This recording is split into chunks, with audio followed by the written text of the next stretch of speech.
Hi, I'm Kim Harty, and I'm an artist and educator in Detroit, Michigan. In pregnancy, birth, and early childhood, there is a lot of anxiety around what is natural versus unnatural.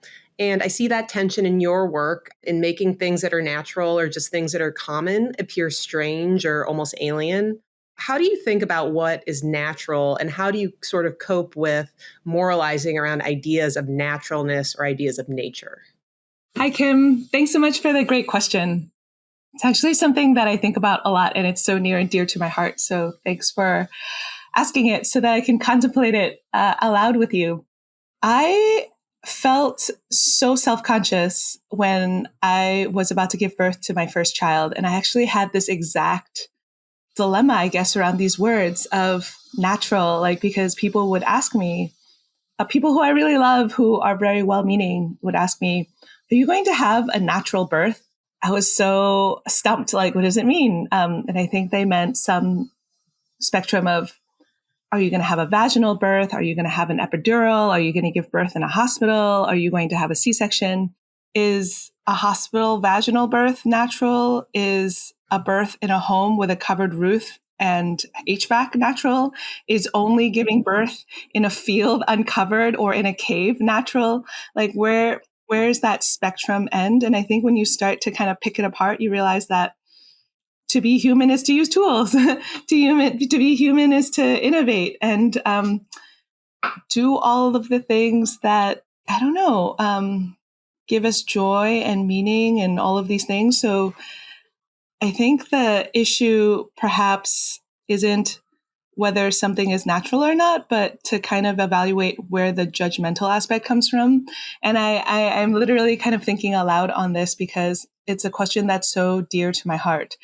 And around that time, I came across an article by Jessica Gross that I really loved, and it's called Why We Will Never Use the Term Natural Birth. And I think it was in the New York Times. And it really made me think so much about it because I think a lot too about not just about birth or motherhood, which is so loaded when it comes to natural, but also notions of beauty or effortlessness. It's interesting because I feel like all the beauty trends right now is to look beautiful, quote unquote, naturally. And there's all of this makeup called no makeup makeup.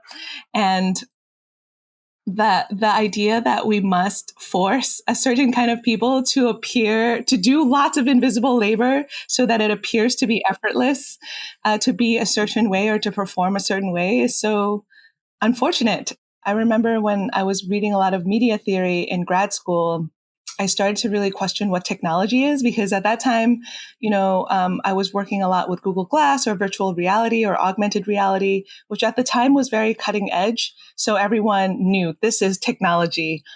But then I was talking to someone, they were like, also, all these invisible things are also technology, like a pencil or the concept of writing or money or fire, things that as we become more used to it, become more invisible.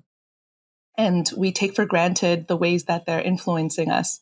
So I think it's kind of interesting to peel it back because, like I said, I think it's just a core part of being a human animal to create tools. And it's such an integral part of us.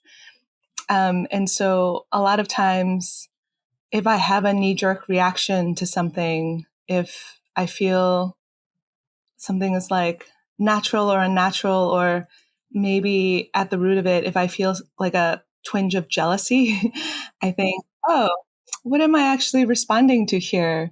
And I try to remind myself that even when it looks effortless, we're all struggling somewhere, somehow. Thanks for checking out this Geeks Shorts episode. This is just one of 10 chapters featuring the speaker's artwork, artistic practice, and direct conversations with the community. The full-length video, only publicly available for a limited time, can be found in the GEEX Talks subscriber archive, where you can also discover hours of content on even more contemporary glass artists and researchers.